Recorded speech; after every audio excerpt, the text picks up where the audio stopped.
আগামী পর্বে তোমরা দেখেছো আমি অযোধ্যা ধাম থেকে বেনারস এসেছি। সেই জার্নিটা যদি না দেখে থাকো আই লিঙ্কে দিয়ে দেবো, দেখে নিও। আজকের পর্বে তোমাদের দেখাবো বেনারসের দশাশ্রম ঘাটের আর সন্ধ্যা আরতি এবং বাবা বিশ্বনাথ মন্দিরের পুজো কীভাবে সহজে দেওয়া যায়, এই সব আমি দেখাবো এই ভিডিওতে। তা চলো শুরু করা যাক আজকের ভিডিও। হ্যালো বন্ধুরা, নিশ্চয়ই তোমরা খুব ভালো আছো, ভালো থাকো আর আমার ভিডিও দেখতে থাকো। দেখো চলে এসেছি আজকে বেনারস। আগে তো অযোধ্যা ছিলাম, অযোধ্যা থেকে ফিরে চলে এসেছি বেনারস। বেনারসে রয়েছি আপাতত। এখন যাচ্ছি দশাশ্রমের ঘাটের দিকে। আর দশাশ্রমের ঘাটে যে আরতি সন্ধ্যা আরতি হয় সেটা আমি তোমাদেরকে দেখাবো, তোমরা থাকো আমার সঙ্গে।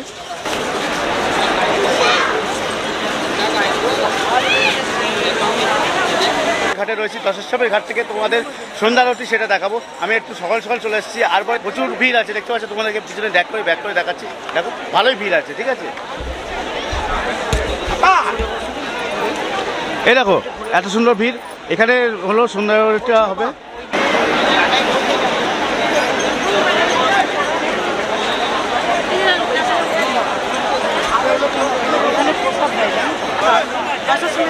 হ্যাঁ,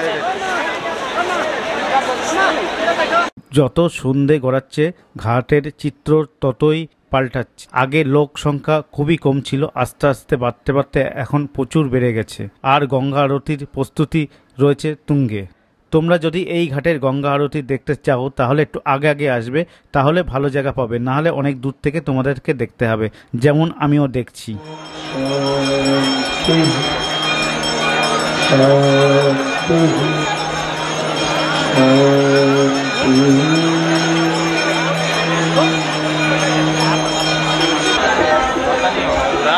দেখছো এখনো দশাশ্রমের ঘাটে রয়েছি। 7টা থেকে সন্ধ্যা হবে। এখন বাজে 6:57 আর 3 মিনিটের অপেক্ষা। 3 মিনিট পরেই সেই কাঙ্ক্ষিত গঙ্গা আরতি হবে, তার জন্য অপেক্ষা করছি। দেখতে পাচ্ছ প্রচুর লোক আসছে এই গরমকে উপেক্ষা করে। মানে আজকে কত গরম কি বলবো। জল খেয়ে যাচ্ছি কিন্তু ডিপ ফেটে যাচ্ছে, মানে ঠোঁট ফেটে যাচ্ছে, এত গরম কি বলবো। প্রচুর পরিমাণ গরম, তাতেও লোক দেখো, তোমাদের ব্যাক করে দেখাচ্ছি, তাতে প্রচুর লোক আছে। আর তোমাদের দেখাচ্ছি, দেখো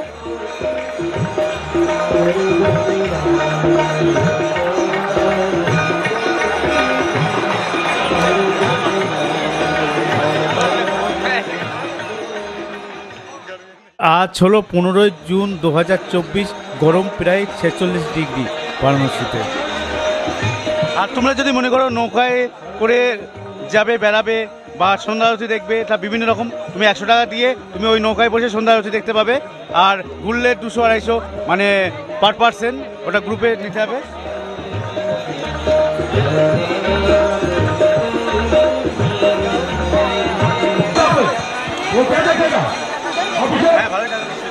ओम मंगलम भगवान विष्णु मंगलम गरुड़ध्वज मंगलम पुंडरीकाक्ष मंगलायतनो हरि सर्वमंगलमांगल्ये शिवे सर्वार्थसाधिके शरण्ये त्र्यंबके गौरी नारायणे नमोस्तुते। आचम्य ओम केशवाय नमः।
দশাশ্রমের ঘাটের আরতি দেখে এখন চলে আসছি আমরা গোধুলিয়া চৌকে।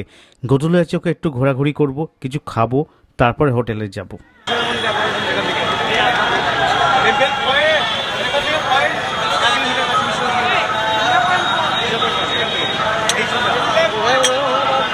গোধুলিয়া চৌক দেখতে পাচ্ছ, গোধুলিয়া চৌকে এদিকে দশাশ্রম ঘাট আর এদিকে বিশ্বনাথ মন্দির, মাত্র 0.4 কিলোমিটার সামনে। আর এখানে তো ভিআইপি গেটটা আছে, সেটা কালকে দেখিয়ে দেবো, কালকের ব্লকে তোমাদের দেখিয়ে দেবো যে কোথায় কীভাবে ভিআইপি গেটে যাবে বা নর্মাল গেট যাবে, ঠিক আছে।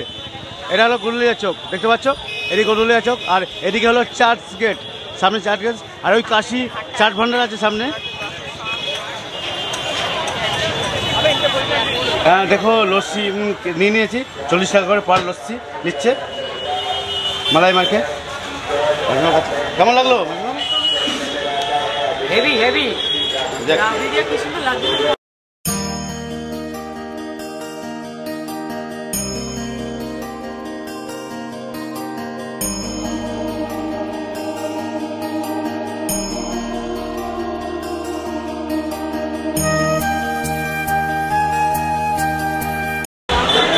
হ্যাঁ দেখছো আমি রয়েছি এখন গলুলিয়া চকে একটা দোকানের সামনে। এই দোকানটা নামটা দেখতে পাচ্ছ। এই জায়গাটায় কেউ এসো না, কেন বলতো ইডলির সঙ্গে ধোসা সঙ্গে তরকারি কোনো কিছু দেয় না, ঠিক আছে? একদম বাজে থার্ড ক্লাস যাকে বলে সেটাই বুঝতে পারছো তো? চলো। হ্যাঁ দেখছো তারপরের দিন সকাল সকাল আমরা বেরিয়ে গেছি। কোথায় যাচ্ছি? আমরা কাশী বিশ্বনাথ মন্দিরে পুজো দেবো। এবার আমরা 300 টাকার টোকেনের দিয়ে লাইন দিয়ে পুজো দেবো। নর্মাল লাইন দিয়ে পুজো দেওয়া যায়। আগের বছর নর্মাল লাইন দিয়ে পুজো দিয়েছিলাম, প্রায় 4 ঘন্টা লেগেছিল। যাই হোক এবার আমরা সেই জন্য ভাবলাম যে 300 টাকার লাইন দিয়ে দর্শন করব। হ্যাঁ দেখলে গুডালিয়া চক থেকে আমরা পূজা ঢুকছি মন্দিরের দিকে, ওই যে গুডালিয়া চক পিছন দিকে, সেইটা রেখে আমরা সামনের দিকে ঢুকবো। 10টার সময় ঘাটের দিকে না, কিন্তু সোজা দিতে হবে। সোজা যাচ্ছি এখন।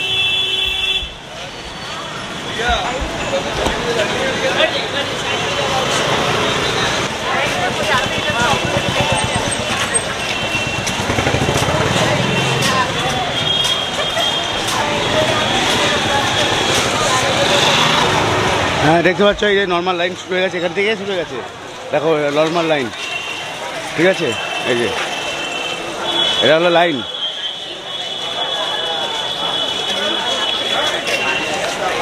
এই লাইন শুরু হয়ে গেছে।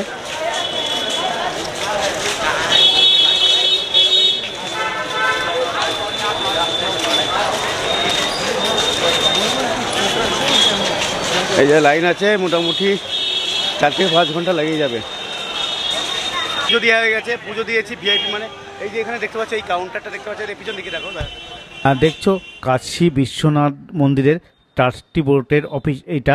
এখান থেকেই ভিআইপি দর্শনের কুপন পাবে 300 টাকা, আর রুদ্র অভিষেকের জন্য 500 টাকার কুপন এখান থেকেই তোমাদেরকে সংগ্রহ করতে হবে।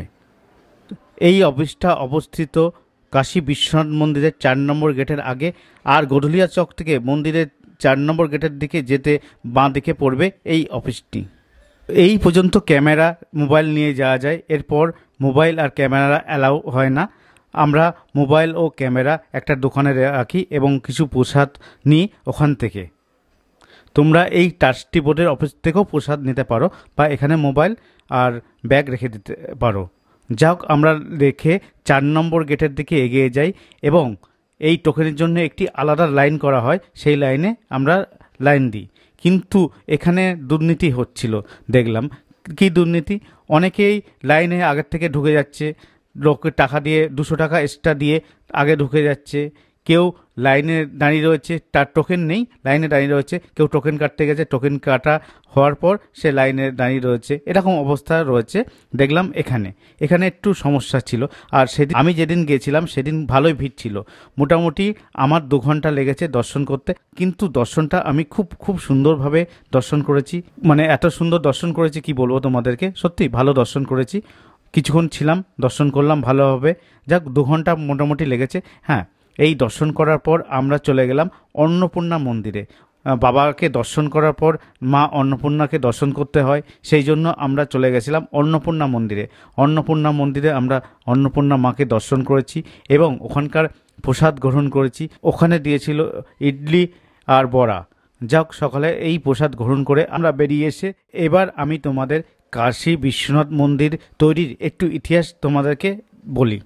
এই মন্দির অনেকবার ধ্বংসপ্রাপ্ত হয়েছে এবং তারপরে আবার গড়াও হয়েছে। 1194 খ্রিস্টাব্দে মোহাম্মদ ঘড়ি বারাণসীতে অনেক মন্দির ভেঙেছিল, তার মধ্যে এই কাশী বিশ্বনাথ মন্দিরও ছিল। তারপর আবার এটি পুনর্নির্মাণ হয়। কুতুবুদ্দিন আইবক আবার এই মন্দিরটি ভেঙে দেয়। তারপর আবার গড়ে ওঠে আকবরের রাজত্বকালে। 1669 সালে ঔরঙ্গজেব আবার এই মন্দিরটি ভেঙে ওখানে একটি মসজিদ তৈরি করে এবং এই মসজিদটি আজও অবস্থিত ওখানে। 1740 খ্রিস্টাব্দে ইন্দোরের মহারানী এই মন্দিরটি আবার নির্মাণ করেন।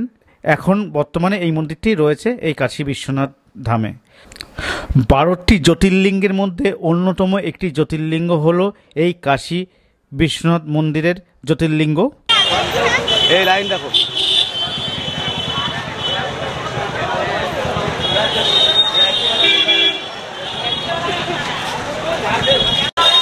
এটা লাইন। এবারে লাইন দেখো কোথায় গেছে, লাইনটা দেখো। আমি তোমাদের লাইন দেখাচ্ছি, দেখো এই যে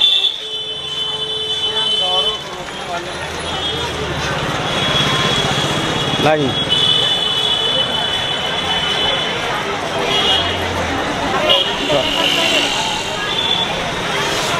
মাসিমা দেখা চলে গেছে, দেখ কোথায়, ওই দেখ।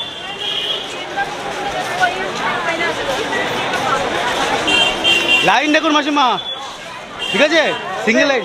এই লাইন ওর পিছনে আছে, এই লাইন। সেইটাই তো, সেইটাই তো। গোধুলিয়া চক থেকে দশাশ্রম ঘাটের দিকে যেতে ডান দিকে একটি মন্দির দেখলাম। এই মন্দিরে দেখলাম খিচুড়ি তৈরি হচ্ছে। মন্দিরের সামনে নাকি খিচুড়ি তৈরি হচ্ছে, মন্দিরের সামনে খিচুড়ি তৈরি হচ্ছে। আমি জিজ্ঞেস করলাম এই মন্দিরটা কিসের মন্দির, তারা বলল এই মন্দিরটি নাকি খিচুড়ি বাবার মন্দির। তা দেখো, হ্যাঁ দেখছো এখানে হলো প্রসাদ দিচ্ছে, খিচুড়ি বাবার প্রসাদ।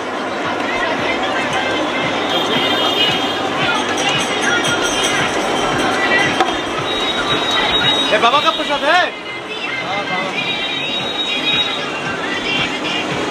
क्या क्या होता है बात? कितने प्रसाद बनते हैं? कितने प्रसाद बनते हैं? 6 करेगा। 6 करिया। सुबह 7 से 11 चलता है ये। हाँ, सुबह 7 से 11। सुबह चलते क्या?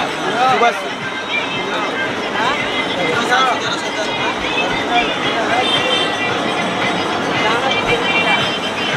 बाबा का नाम क्या है? बाबा खिचड़ी है, खिचड़ी बाबा। खिचड़ी बाबा है, शंकर जी के स्वयं।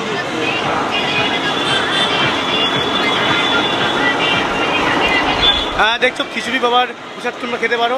সকাল 7টা থেকে 11টা পর্যন্ত এই খিচুড়ি বাবার প্রসাদ চলে। 11টা এরকম, 6টা এরকম হাঁড়ি হয়। এবার তো ডাইরেক্ট হচ্ছে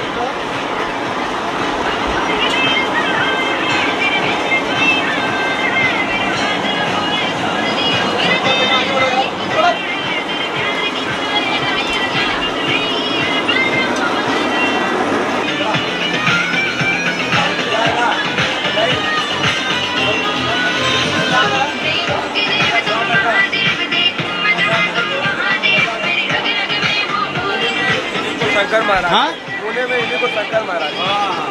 और ये बाबा है दिनेश सिंह जो भभुआ बिहार के रहने वाले हैं। श्रवण सिंह जल पुलिस को आपका इंतजार कर रहे हैं, आके संपर्क कर लें। दिनेश सिंह जो भभुआ बिहार के रहने वाले हैं।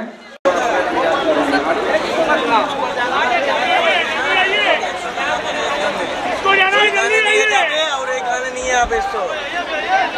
এখন রয়েছে আপাতত দশাশ্রমের ঘাটে। এখন সকাল সকাল দশাশ্রমের ঘাটে রয়েছে, সব স্নান টান করছে। কেউ কেউ ওপারে যাচ্ছে, ওপারে নৌকা করে নিয়ে যাচ্ছে, পার পার্সন 100 টাকা করে স্নান করে নিয়ে আসছে। দেখতে পাচ্ছি, তোমরা যদি মনে করো ওপারেও যেতে পারো। আর এই অবস্থা রয়েছে।